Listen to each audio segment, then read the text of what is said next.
9월 첫째 주 예수인 온라인 예배에 나오신 여러분 한 분 한 분 정말 주님의 이름으로 축복하고 환영합니다. 이 시간 온라인이지만 함께 묵상 기도 드리시면서 주님 앞에 더 깊이 나가기를 원합니다. 같이 눈을 감고 묵상으로 기도하겠습니다. 여호와는 나의 목자시니 내게 부족함이 없으리로다. 그가 나를 푸른 풀밭에 누이시며 쉴만한 물가로 인도하시는도다. 내 영혼을 소생시키시고 자기의 이름을 위하여 의의 길로 인도하시는도다. 내 평생의 선하심과 인자하심이 반드시 나를 따르리니 내가 여호와의 집에 영원히 살리로다. 아멘, 아멘, 아멘.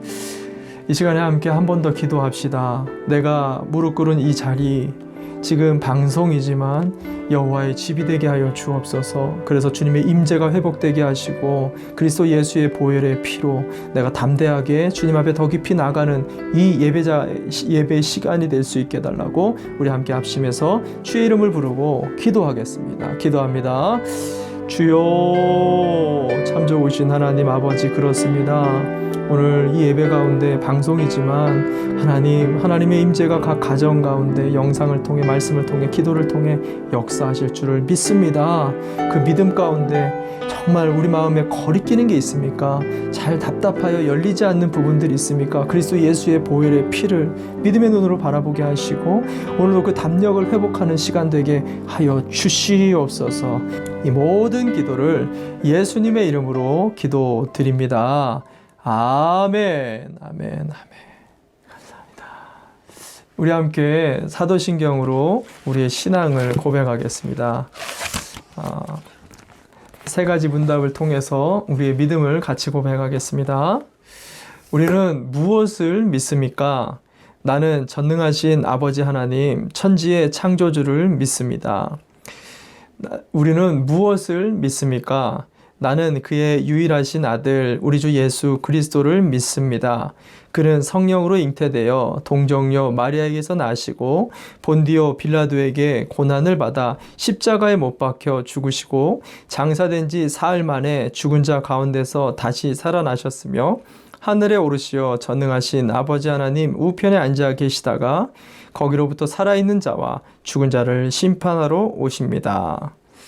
우리는 무엇을 믿습니까? 나는 성령을 믿으며 거룩한 공교회와 성도의 교제와 죄를 용서받는 것과 몸의 부활과 영생을 믿습니다. 아멘, 아멘. 이 시간에 함께 봉헌 찬양 올려드리시면서 준비한 예물과 또 하나님 앞에 우리 삶을 올려드렸으면 좋겠습니다. 같이 찬양할까요? 우리 모인 이곳에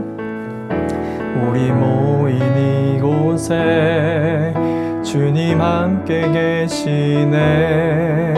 누리네 아버지 은혜. 적은 떡과 물고기 내 모든 걸 드릴 때 모두 고백해 여호와 이래. 주가 일하시네. 주가 일하시네. 주가 일하시네. 주께 아끼지 않는 자에게 주가 일하시네. 주가 일하시네. 신뢰하며 걷는 자에게 주가 일하시네. 주가 일하시네. 주가 일하시네. 주께 아끼지 않는 자에게 주가 일하시네. 주가 일하시네. 신뢰하며 걷는 자에게.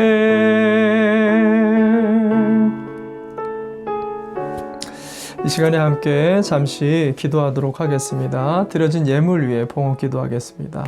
참 좋으신 하나님 아버지, 지난 한 주간에도 우리의 자녀와 건강과 일터를 지켜주셔서 감사합니다.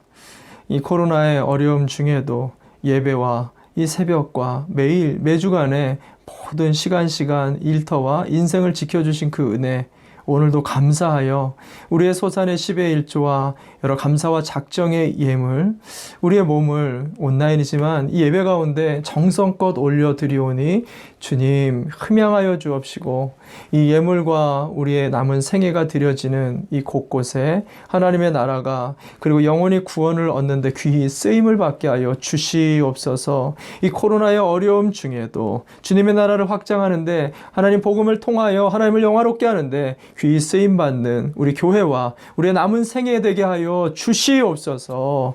온 마음을 다하여 축복합니다. 감사드리며 예수님의 이름으로 기도드립니다. 아멘, 아멘, 아멘. 할렐루야. 우리 주님의 이름을 경배하고 찬양했으면 좋겠습니다. 여러분, 우리가 온라인이지만 이 시간 주님이 우리를 주목하고 계세요. 여러분이 선 그 자리에서 하나님의 하늘문을 활짝 여시고 하나님의 신령한 것과 딱에 기름진 것으로 우리 자녀와 가정을 덮으시도록 함께 우리 이렇게 찬양했으면 좋겠습니다. 하늘의 문을 여소서, 하늘의 문을 여소서, 이곳을 주목하소서. 주를 향한 노래가 꺼지지 않으니 하늘을 열고 보소서.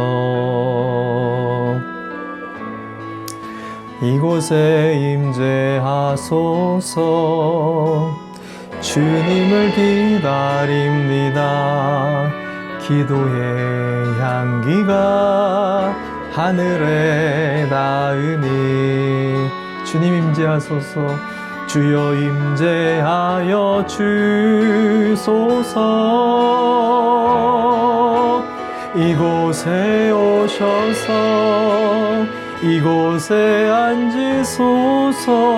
이곳에서 드리는 예배를 받으소서. 주님의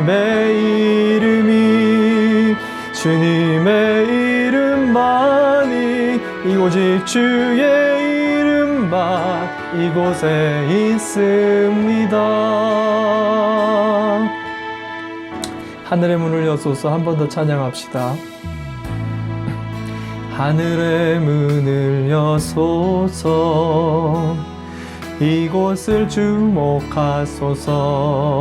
주를 향한 노래가 꺼지지 않으니 하늘을 열고 보소서. 이곳에 임재하소서. 주님을 기다립니다. 기도의 향기가 하늘에 닿으니 주님 임재하소서. 주여 임재하여 주소서. 이곳에 오셔서 이곳에 앉으소서. 이곳에서 드리는 예배를 받으소서. 주님의 이름만이 오직 주의 이름만 이곳에 있습니다. 이곳에 오셔서 이곳에 앉으소서. 이곳에서 드리는 예배를 받으소서. 주님의 이름만이 오직 주의 이름만 이곳에 있습니다. 이 시간에 같이 기도하길 원합니다. 하나님, 정말 하나님이 살아계시는데 오늘 영상이지만 주의 임재를 누리게 하여 주옵소서. 주님을 경험하게 하여 주시고 말씀을 통해, 기도를 통해 내 마음을 만지시고 여전히 내 손을 붙들고 계시는 우리 가정의 하나님을 우리 공동체 하나님을 만나는 시간 되게 하여 주시옵소서. 이 시간을 주님께 간절하게 기도하며 간구하며 나가면 좋겠습니다. 우리 주의 이름을 부르고 기도하겠습니다. 기도합니다. 주여, 참 좋으신 하나님 아버지, 그렇습니다. 우리의 마음 가운데 정말 온라인이지만 주님 만나는 이 자리 되기를 사모합니다. 말씀하여 주시는 하나님, 기도를 응답하여 주시는 하나님, 하늘 문을 여시고 우리를 주목하시며 우리의 자녀와 우리의 일터와 우리의 생애를 날마다 함께 하신다 언약으로 인치어 주시는 하나님 만나게 하여 주시옵소서.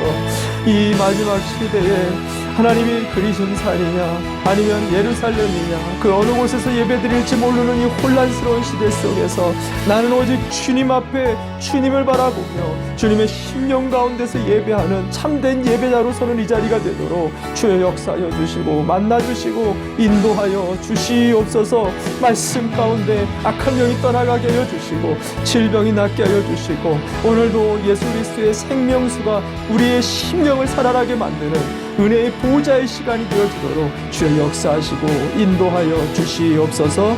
이 시간을 의탁합니다. 감사를 드리며 예수님의 이름으로 축복하며 기도 올려드립니다. 아멘, 아멘, 아멘. 아멘. 감사합니다. 오늘 우리에게 주시는 하나님 말씀을 같이 보겠습니다. 오늘 말씀은 미가서 6장 6절에서 8절까지의 말씀입니다. 미가서 6장 6절에서 8절까지 여러분 앞에 있는 성경책을 펴시고 온라인이지만 같이 함께 한 목소리로 함께 봉독하면 좋겠습니다. 같이 봉독하겠습니다. 미가서 6장 6절에서 8절까지입니다. 같이 읽겠습니다. 시작. 내가 주님 앞에 나아갈 때 높으신 하나님께 예배드릴 때에 무엇을 가지고 가야 합니까? 번제물로 바칠 1년 된 송아지를 가지고 가면 됩니까? 수천 마리의 양이나 수만의 강줄기를 채울 올리브 기름을 드리면 주님께서 기뻐하시겠습니까? 내 허물을 벗겨주시기를 빌면서 내 맏아들이라도 주님께 바쳐야 합니까? 내가 지은 죄를 용서하여 주시기를 빌면서 이 몸의 열매를 주님께 바쳐야 합니까? 너 사람아, 무엇이 착한 일인지를 주님께서 이미 말씀하셨다. 주님께서 너에게 요구하시는 것은 무엇인지도 이미 말씀하셨다. 오로지 공의를 실천하며 인자를 사랑하며 겸손히 내 하나님과 함께 행하는 것이 아니냐. 아멘, 아멘, 아멘. 할렐루야. 오늘 선지서 시리즈 13번째 시간입니다. 미가서 6장 6절에서 8절까지 주님이 원하시는 예배라는 제목을 가지고 오늘은 이 미가서를 통해서 하나님의 은혜의 말씀을 좀 듣는 시간 가졌으면 좋겠습니다. 요즘 코로나로 새로운 일상을 우리가 많이 접하고 있는데 그 중에 고민되는 것 중에 하나가 뭐냐면 이 예배 문제이지 않나라는 생각을 하게 됩니다. 한국이나 이 미국 교회들 요즘 이것 때문에 정말 떠들썩하죠. 과연 요즘 같은 이런 상황들 속에서 우리가 성전을 굳이 고집해야 될까요? 아니면 온라인으로 예배를 드릴까요? 예물이나 그동안 해왔던 이 헌금 문제는 어떻게 하는 것이 좋을까요? 그리고 기존에 해왔었던 섬김이나 이런 선교 사역들은 어떻게 해야 될까요? 우리가 이런 식으로 드리는 이 예배, 하나님은 받으실까요? 안 받으실까요? 참 복잡한 문제들이 계속되고 있습니다. 근데 놀라운 것은요, 지금으로부터 약 2700년 전에 이 미가 선지자가 살던 시대에도 이와 비슷한 고민들이 있었다라는 거예요. 이 당시 이스라엘의 안과 밖은요, 국제적인 분쟁과 거기다가 이 정치와 종교가 결탁해서 급격하게 이스라엘이 타락하고 있었어요. 그래서 북이스라엘과 남유다 모두가 이 망할 수밖에 없는 그런 상황에 사람들은 하나님 앞에 이런 고민을 하고 있습니다. 미가서 6장 6절에서 오늘 읽은 7절까지의 말씀을 보면 제가 잠깐 읽어드리도록 하겠습니다. 미가서 6장 6절에서 7절입니다. 내가 주님 앞에 나아갈 때 높으신 하나님께 예배 드릴 때 무엇을 가지고 가야 합니까? 번제물로 바칠 1년 된 송아지를 가지고 가면 됩니까? 수천 마리의 양이나 수만의 강줄기를 채울 올리브 기름을 드리면 주님께서 기뻐하시겠습니까? 내 허물을 벗겨 주시기를 빌면서 내 맏아들이라도 주님께 바쳐야 합니까? 내가 지은 죄를 용서하여 주시기를 빌면서 이 몸의 열매를 주님께 바쳐야 합니까? 이런 강구를 하고 있어요. 예배를 어떻게 드립니까? 이런 예물 드립니까? 저런 방식으로 드려야 됩니까? 근데 재미난 것은요, 이런 시대에 하나님이 정말 원하시는 그 예배는 다른 곳에 있었다라고 말합니다. 그것이 오늘 본문에 이어지는 8절 말씀이에요. 8절 말씀 제가 읽어드리겠습니다. 미가서 6장 8절입니다. 너 사람아, 무엇이 착한 일인지를 주님께서 이미 말씀하셨다. 하나님이 정말 우리에게 원하시는 거는요, 과거에도 지금도 앞으로도 이미 말씀을 하고 계세요. 주님께서 너에게 요구하시는 것이 무엇인지도 이미 말씀하셨다. 오로지 공의를 실천하며 인자를 사랑하며 겸손히 내 하나님과 함께 행하는 그것이 아니냐. 세 가지를 이야기하고 있습니다. 첫 번째, 공의를 행하는 것. 두 번째, 인자를 사랑하는 것. 그리고 세 번째는 겸손히 내 하나님과 함께 행하는 것.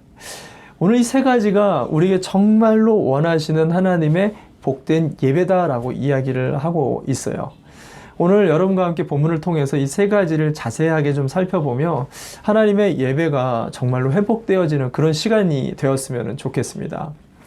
첫 번째로 오늘 본문의 8절에서 아까 읽었었던 그 본문에 주님이 원하시는 첫 번째, 그것은 뭐냐면 공의를 실천하라라고 이야기하고 있어요. 공의를 실천하라. 이것은 한마디로 이야기하면 바르게 살아야 된다라는 그런 말이죠. 근데 이거를 역전시켜서 반대로 설명을 해보면 우리가 지금 현재 바르게 산다, 못 산다? 바르게 살지 못한다라는 그런 말이겠죠. 그러니까 바르게 살아라, 공의롭게 살아라 이렇게 말을 하고 있는 것일 거예요. 제가 오래전에요, 중국의 북경을 단기 선교로 다녀온 적이 있는데요. 놀란 것 중에 하나가 중국 땅이 굉장히 넓잖아요.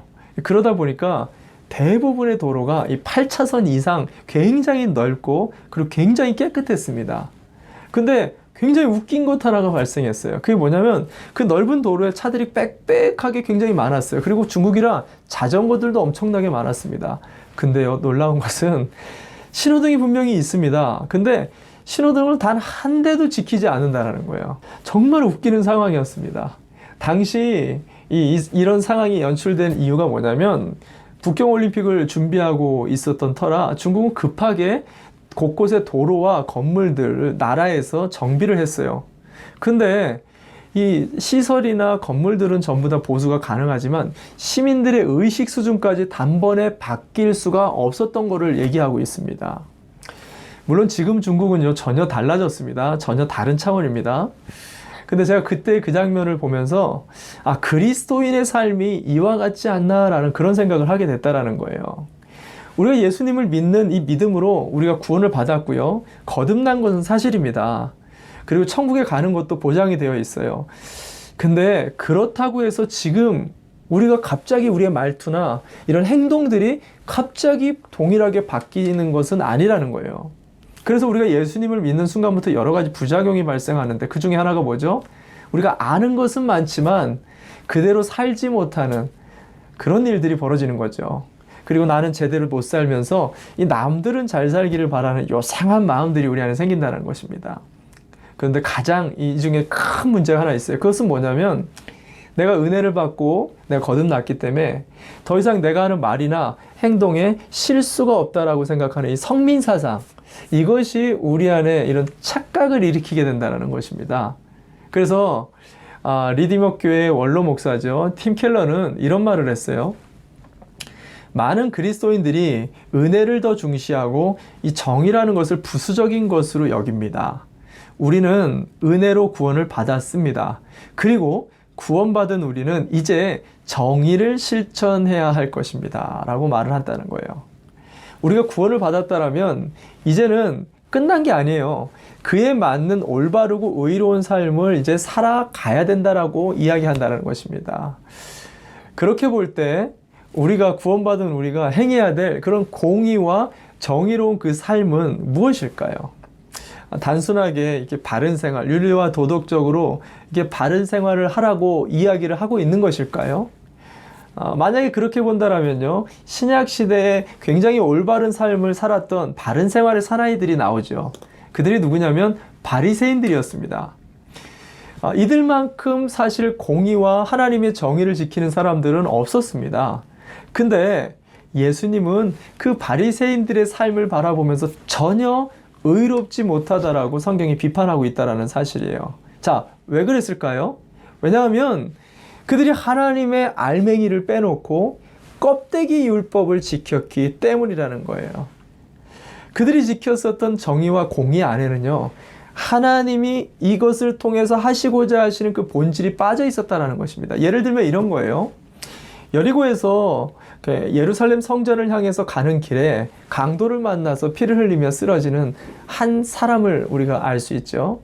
그때 레위인이 옆을 지나갑니다. 근데 그 피 흘리는 죽어가는 사람을 그냥 보고도 오히려 피해서 지나가게 됩니다. 뒤를 이어서 한 제사장이 지나가는데 동일하게 그 피 흘리는 사람을 피해서 지나가게 됩니다.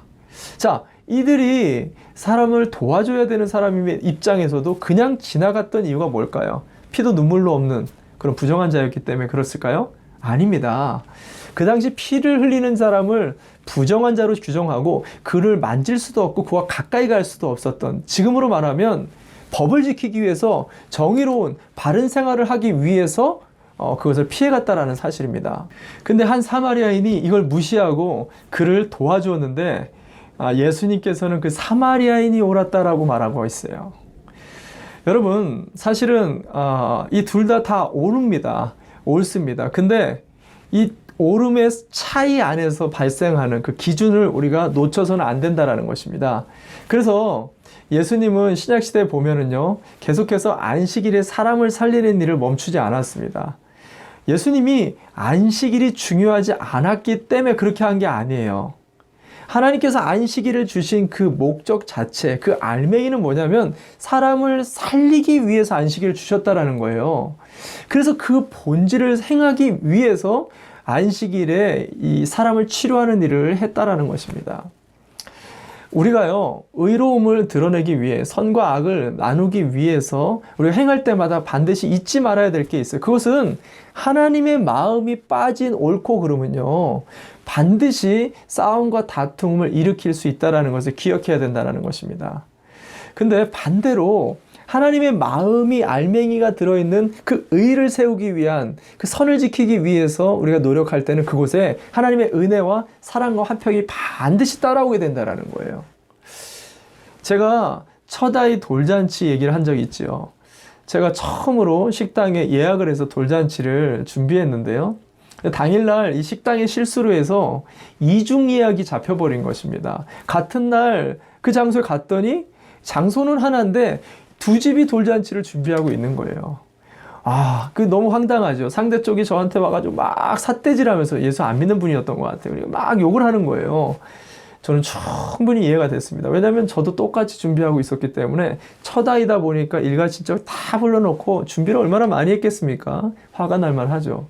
근데 저도 못지않게 화가 많이 났었습니다. 처음이다 보니까. 근데 제가 목회자 아닙니까?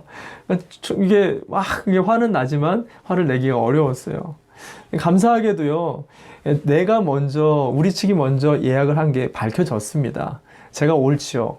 그러니까 내가 옳기 때문에 제가 먼저 그 장소에서 할 수 있는 선택권이 주어졌습니다. 감사하죠. 근데 그 짧은 순간에요, 하나님께서 참 이상한 마음을 주셨어요. 그게 뭐냐면 상대 측에게 그 메인 장소를 양보하라는 마음이었어요. 그리고 우리는 그 한쪽의 구석으로 나와가지고 이렇게 조촐하게 예배드리라는 그런 마음을 주셨습니다. 정말 불편하고 가족들도 반대했지만 그렇게 했어요. 이상한 마음에 끌려서. 근데요, 평생 제가 그날의 그 예배의 감격을 잊을 수가 없어요. 너무 모른 그 마음의 평강. 더 놀라운 것은요, 예배가 끝나고 그 삿대질했던 그 상대 측 그분이 와가지고 저한테 막 싹싹하게 이렇게 막 빌고 너무 죄송했다고, 교회 다니시냐고 그러면서 저한테 막 그렇게 얘기를 하는데 제가 너무 마음이 흡족했어요. 여러분, 공의를 행하라는 것은요, 옳고 그름도 중요하지만 하나님의 사람다운, 하나님의 의를 드러내는 그 삶을 우리가 살라라고 이야기를 하고 있는 것입니다. 그럴 때 예배는 예배 이상의 세상을 통해 하나님을 높임을 받게 만들어주는 진짜 이 땅의 예배가 된다는 거예요. 이번 한 주를 살면서도요, 우리가 이렇게 하나님의 의를 드러낼 수 있는 그런 한 주가 되도록 우리가 노력해보는 그런 복된 한 주가 되시기를 주님의 이름으로 축원을 드립니다. 아멘. 두 번째, 주님이 원하시는 그 예배, 오늘 본문은 두 번째로 인자를 사랑하라라고 이야기를 하고 있습니다. 오늘 본문의 말씀을 한 번 더 읽어보도록 하겠습니다. 미가서 6장 8절 말씀인데 제가 읽어드리도록 하겠습니다. 미가서 6장 8절입니다. 너 사람아, 무엇이 착한 일인지 주님께서 이미 말씀하셨다. 주님께서 너에게 요구하시는 것이 무엇인지도 이미 말씀하셨다. 오로지 공의를 실천하고 인자를 사랑하고 겸손히 내 하나님과 함께 행하는 것이 아니냐. 여기서 아까 공의를 실천하는 거에 이어서 인자를 사랑하라 라고 이야기를 하고 있어요. 여기서 이 인자라는 것은 히브리 원어로 헤세드라는 단어입니다. 이 뜻은 하나님의 사랑이라는 뜻이에요. 인간의 사랑이 아니라 하나님의 사랑. 그래서 이것을 좀 의역해서 이 본문을 풀어보면요, 인자를 사랑하라 라는 표현보다는요, 인자한 사랑을 하라 라고 표현하는 게 맞습니다. 아까 공의가 하나님의 의로운 행동적인 면을 우리가 강조한다라면 그 행동을 행할 수 있는 하나님의 인자한 마음을 갖는 것을 오늘 이것이 말하고 있다는 것입니다. 이것이 헤세드, 하나님의 사랑이란 말입니다. 한국말로 한 단어로 표현한 그 단어가 뭐냐면 인애라는 말이에요. 인애. 이것이 아주 잘 표현한 말입니다. 어질 인자의 사랑의 인내를 통해서 이루는 사랑이다라는 이런 의미입니다. 여러분, 사랑을 완성시키는 가장 큰 요소가 있다면요, 그것은 바로 인내라는 것입니다. 그래서 사도 바울은요, 이 사랑을 표현할 때 이렇게 표현했어요. 고린도전서 13장 4절에서 7절까지 말씀입니다.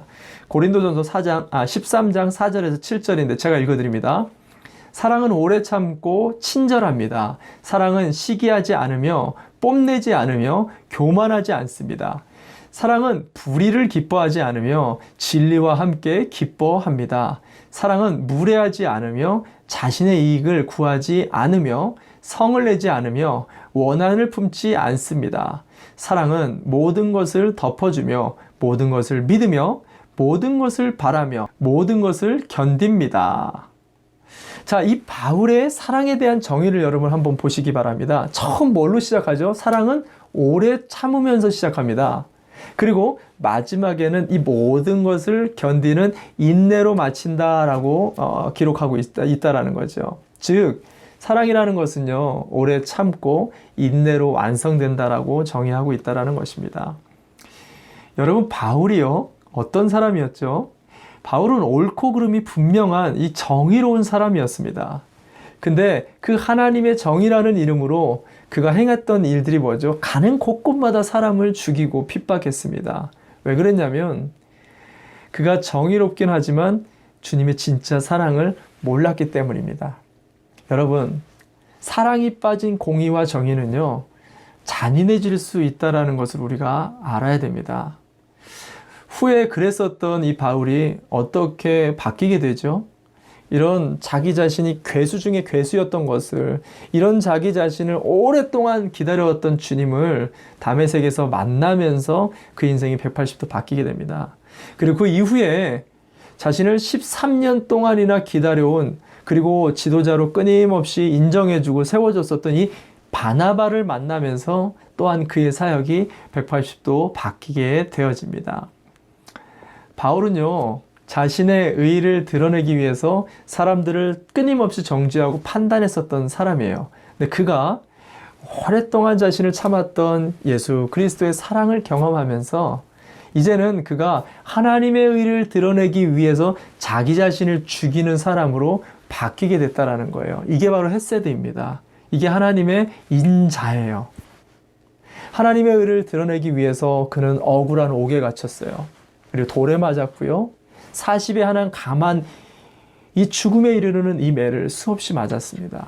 깊은 감옥에 갇히기도 하고, 근데 그럼에도 불구하고 그가 이런 수많은 고초들을 견뎌낼 수 있었던 것은 바로 인내와 오래 참음을 통해서 하나님이 얼마나 놀라우신 분이신지를, 그 사랑과 공의를 그가 드러내고 있다는 사실이죠. 그리고 그것을 신약 전서를 쓸 수 있는 기반으로 삼게 됐다는 것입니다. 오늘 바울이 우리에게 말합니다. 여러분, 하나님의 공의는요, 하나님의 사랑이 가미되어야 합니다. 근데 그 사랑은 오래 참음을 통해서 우리 안에서 완성되는 것입니다. 이렇게 말하고 있는 것입니다. 여기서 지난번에도 말했지만 이 오래 참다라는 것은 매크로툼이야. 길다라는 뜻이에요. 길다라는 뜻. 내 원수보다 더 길게 참는 게 오래 참음이에요. 우리의 문제보다 상황보다 더 길게 참아내는 거, 그리고 그것을 견뎌내는 거, 그럴 때 하나님의 사랑과 그리고 의로움이 드러나게 된다는 것입니다. 지난주 한 성도의 가정에 10여 년 동안 수고한 그 가게를 클로즈하는 일이 있었습니다. 함께 기도로 마치는 시간을 좀 가졌는데요. 약 10여 년을 늘 하루같이 늘 성실하게 잘 감당해 오신 부부였습니다. 정말 감사한 것도 많았지만 사실은 생각해 보세요. 결코 쉬운 길이 아니었을 것입니다. 제가 이 가정을 위해서 또 개인적으로도 기도하는데 하나님이 저에게 그런 마음을 주시는 거예요. 이 가정의 10년을 내가 기쁘게 받았다라는 것입니다. 정말 놀라운 말씀이었어요. 주님이 우리의 예물이나 찬양, 이런 기도, 이런 것들만 받는 것이 아니라 우리가 드리는 인내와 수고와 그리고 견딤, 눈물, 이런 것들을 굉장히 하나님께서 기쁨의 예배로 받으신다라는 거예요. 오래전 동일한 일들이 있었는데 다른 교회 성도 한 분이요, 두 자녀가 있습니다. 둘 다 큰 질병을 앓고 있었어요. 하나만 우리 가정에 그렇게 아프더라도 정말 온 가족이 너무너무 힘들었을 텐데 두 자식이 다 그러는 거예요. 기도 제목을 듣는데요, 눈물이 막 나는 것입니다. 기도하는데 하나님은 어떻게 해요? 하나님은 어떻게 해요? 내 안에서 그 마음이 계속 올라와요. 근데 그분을 위해서 내가 기도하는데 그때 똑같은 말씀을 주셨어요. 그의 눈물과 희생과 그 기도를 내가 기쁨으로 받았다라는 거예요. 이게 무슨 말이냐면 우리가 그 아픔을 오래 견디고 참으면서, 그러면서 우리가 하나님의 사랑이 무엇인지, 하나님의 오래 참음이 무엇이고 자비와 양성과 충성과 그 온유가 무엇인지를 배우며 성숙해 가더라는 것입니다. 여러분, 매크로투미와 오래 참음은요, 하나님이 정말 기뻐하는 예배 중에 예배라는 것을 기억하시기를 바랍니다. 오래 견디는 이 사랑의 예배. 여러분, 코로나의 상황이 정말 길어지고 있습니다. 근데 그의 말 못할 우리의 문제들도 같이 길어지고 있는 상황인 것 같습니다. 근데 여러분, 기억해야 될 것이 있어요. 인자를 사랑하며 코로나보다 더 길게 견디는 우리의 사랑을 주님께 올려드렸으면 좋겠다라는 것입니다. 문제보다 그리고 원수보다 더 길게 주님의 사랑을 끝까지 붙들고 견딘 우리의 올해 이 참음을 세상에 보여줘야 될 때라는 거예요. 뿐만 아니라 이것을 참다운 예배로 올려드릴 수 있는 그런 우리의 삶이 되어야 된다는 사실입니다. 이번 한 주 나의 의가 아닌 하나님의 의를 드러내며 우리에게 보여주신 그 주님의 사랑, 그 인자함을 세상에 보여줄 뿐만 아니라 우리 가정과 자녀와 우리 일터 속에 보여줄 수 있는 참된 주님 닮은 예수인들 되시기를 바랍니다. 아멘. 마지막으로 세 번째, 주님이 원하시는 예배. 오늘 본문은 겸손히 하나님과 동행하는 것이다 라고 이야기합니다. 겸손히 하나님과 동행하는 것. 다시 한번 마지막으로 한 번 더 이 미가서 6장 8절 말씀을 읽겠습니다. 미가서 6장 8절입니다. 제가 읽어드립니다.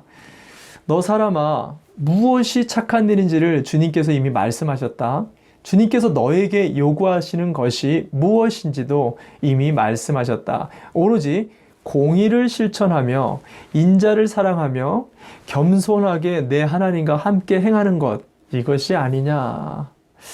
세 가지를 우리가 함께 살펴봤는데요. 사실 이 세 가지 모두는요, 전부 다 연결되어집니다. 하나님의 공의를 실천하려면요, 하나님의 오래 참는 이 사랑에 우리의 마음이 있어야 그 하나님의 올바른 공의를 실천할 수 있습니다. 뿐만 아니라 이 공의와 이 마음은요, 사실은 겸손한 마음을 가지고 하나님과 동행하면서 인생을 걸어갈 때에 우리가 행할 수 있게 된다라는 그 말을 지금 하고 있는 거예요. 여러분, 이것이 오늘 가장 중요한 결론의 말씀입니다. 여러분, 겸손이 뭐라 그랬죠? 지난번에도 말씀드렸습니다. 일반적으로 우리는 겸손을 단순하게 남 앞에서 내 자신을 낮추는 것, 그것을 겸손이라고 알고 있다 그랬죠. 그러나 성경이 말하는 이 겸손이라는 것은 코람데오, 보이지 않는 그 하나님을 의식하는 그 삶이 겸손이라고 그랬습니다. 삶의 곳곳에 하나님과 동행하며 사람이 아닌 주님을 의식하며 겸손하게 살아가는 것. 성경에 보면 요셉이 그랬다 그랬죠. 보디발의 아내가 유혹을 할 때 보디발의 아내는 분명히 아무도 없다라고 얘기했어요. 그러나 그는 하나님을 의식하면서 그 당시 들어온 유혹과 죄를 이겨낼 수 있었습니다. 여러분, 이것이 하나님과 동행하는 겸손입니다. 그럼 반대는 뭐라 그랬어요? 교만이라 그랬죠. 교만. 성경의 교만은 잘난 체하거나 높아지려고 하는 그런 게 아니라 그랬죠. 보이지 않는 하나님을 무시하는 것, 이것이 바로 교만이라 그랬습니다. 하나님은 없는 것처럼 행동하고 하나님 없는 것처럼 말을 하는, 이것이 진짜 교만한 사람입니다. 그래서 베드로가 이런 사람에게 뭐라고 얘기하죠? 베드로전서 5장 5절 말씀입니다. 제가 잠깐 읽어드립니다. 하나님께서는 교만한 자를 물리치시고 겸손한 사람에게는 은혜를 베푸십니다. 참 신기한 말씀입니다. 인간이 뭐길래 겸손한 자는 잘해주시고 또 교만한 자는 이렇게 대적을 직접 하나님이 왜 하신다 그랬어요? 교만과 겸손이라는 것이 하나님과 직접적인 연결이 되어 있는 중요한 문제이기 때문에, 그렇기 때문에 하나님이 직접 상대하신다라는 것입니다. 여러분, 그런 의미에서 날마다 보이지 않는 그 하나님과 동행하기를 힘쓰시기를 바랍니다. 동행이라는 것은 날마다 말씀과 기도를 통해서 주님의 임재의식 속에서 주님과 함께 대화를 끊임없이 하면서 살아가는 그 삶을 이야기하는 거예요. 여러분, 이게 그리스도인인데도 되지를 않잖아요? 그러면요, 하나님의 사람임에도 불구하고 큰 문제를 일으키는 그런 사람이 될 수 있다는 것을 우리가 반드시 기억해야 된다는 거예요. 사무엘하 21장 1절 말씀에 보면 하나님의 최고의 예배자 다윗이 나옵니다. 제가 잠깐만 말씀을 좀 읽어드리겠습니다. 사무엘하 21장 1절입니다. 다윗 시대에 세 해 동안이나 흉년이 들었다. 다윗이 주님 앞에 나아가서 그 곡절을 물으니 주님께서 대답하셨다. 사울과 그의 집안이 기브온 사람을 죽여서 살인죄를 지은 탓이다. 지금 무슨 말이냐면 다윗의 말년 집권 말년에 3년이나 가뭄이 드는 사건이 발생합니다. 근데 이때 다윗이 주님께 나가서 물었더니 과거에 사울 왕이 생전에서 기브온 족속들에게 죄를 지었기 때문에 그것에 대한 징계로 이 가뭄을 주었다라고 이야기하는 거예요. 근데 이 이야기하고 조금 이렇게 거리가 멀지만 저는 여기서 한 가지 이해 안 되는 것이 있었어요. 그게 뭐냐면 왜 다윗은 3년 만에 하나님께 나아갔을까? 여러분, 다윗이 어떤 사람이죠? 그럼 매일 주님이 없이는 살 수가 없었던 그런 주님과 깊이 있게 동행하는 사람이었습니다. 근데 그의 말년에 왜 이렇게 3년 동안이나 주님께 나가지 않았다라는 것을 지금 이야기하는 거예요. 무슨 말이냐면 그가 말년에 영안이 흐려지자 주님 없이도 살만했다라는 것을 말하고 있어요. 어느 정도로 그랬냐면 1년 동안 흉년이 갑자기 이 온 나라가 들었는데도 그래도 그는 버텼어요. 2년째인데도 정말 힘들었을 것입니다. 그런데도 하나님께 그가 나가지 않았다는 걸 말하고 있습니다. 3년째에 그가 나갔다는 것은 정말로 견딜 수가 없어서 결국에는 하나님께 나갈 수밖에 없는 상황을 그가 마주했다는 거예요. 여러분, 이것을 조금만 묵상해 보면요, 지금 얼마나 어리석은 행동을 지금 다윗이 했는가라는 것을 알 수 있어요. 여러분, 1년 만에 나갔으면 이 고생 안 합니다. 아니, 매일매일 같이 원래 하던 대로 주님과 동행했다라면 이런 불상사가 아예 일어나지 않았을 거라는 것을 말해주고 있다는 거예요.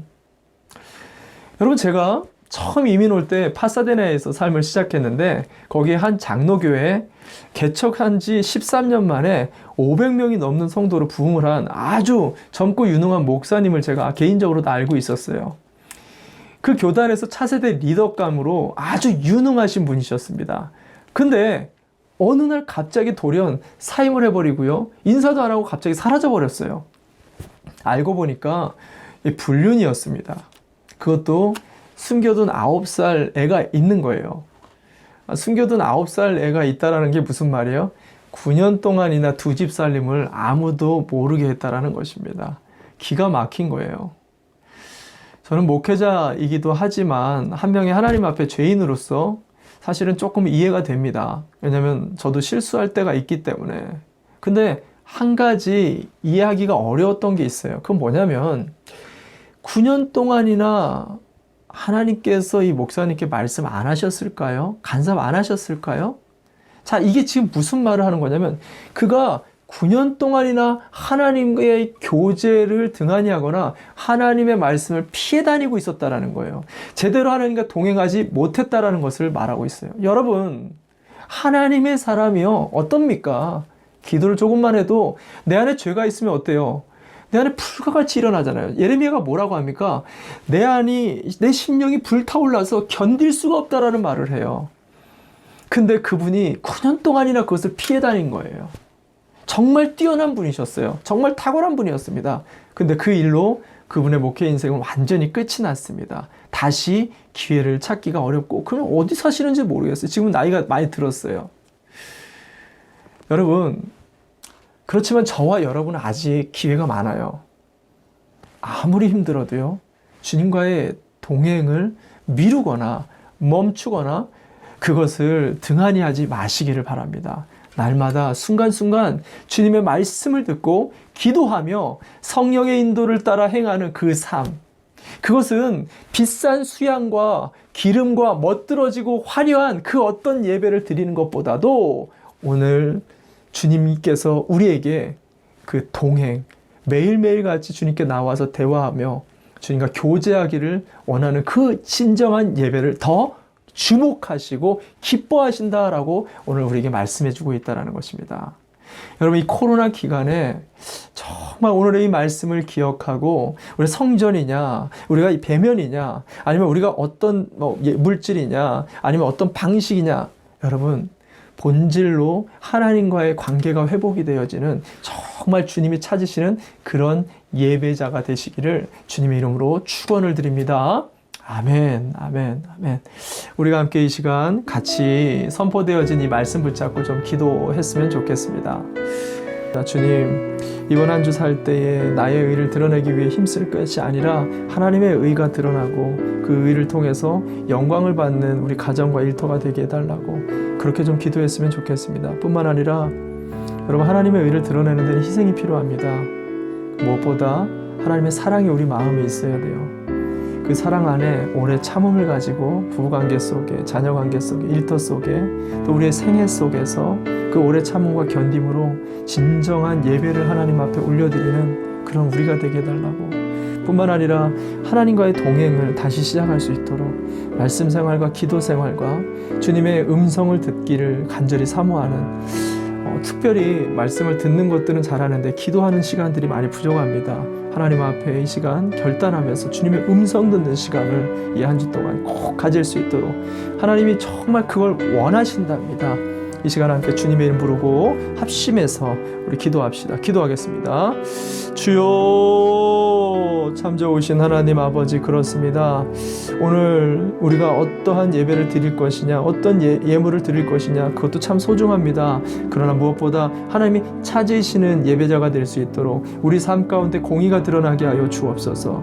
사람의 의가 드러나는 것이 아니라 하나님의 의를 드러내기 위해 하나님의 본질을, 하나님이 정말 이 땅에서 하나님의 사람답게 사는 것이 무엇인지를 깊이 생각하고 물어보며 주님의 사랑을 가지고 오래 참으며 견디며 인내하며 주님의 사랑을 만들어갈 수 있는 그런 가정, 그런 일터, 우리 동역자의 모든 관계들 될 수 있도록 이 한 주간에도 성령 하나님 정말 우리 마음 가운데 힘을 부어 주셔야겠습니다. 주님, 특별하게 주의 말씀을 날마다 동행을 통해서 경험하게 하시고 겸손하게 보이지 않는 그 하나님을 의식하며 새벽마다 일어나게 하여 주시고 말씀 붙잡게 하여 주시고 기도의 생활을 포기하지 않을 수 있는 이 한 주가 될 수 있도록 주님 인도하여 주시옵소서. 주님 감사합니다.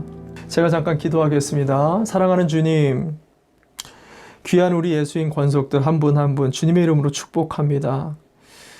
팬데믹의 상황을 맞이하여 참 하나님과의 관계와 만남과 지체들과의 관계가 참 어려워지는 상황 속에 있습니다.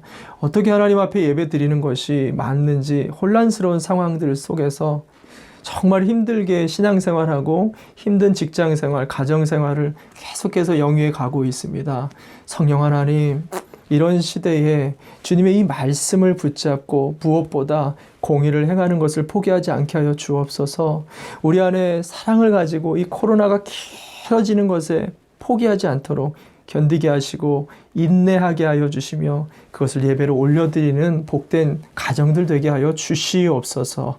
뿐만 아니라 하나님과의 동행하는 그 놀라운 축복과 은총을 포기하지 않을 수 있도록 새벽마다 일으켜 주시고 저녁마다 주님과 함께 하루를 마감하는 그런 주님과 동행하는 가정, 자녀, 일터 되도록 성령 하나님 붙들어 주시고 이 한 주간에도 주님이 찾으시는 그 한 사람 예배자로 설 수 있도록 주께서 인도하여 주시옵소서.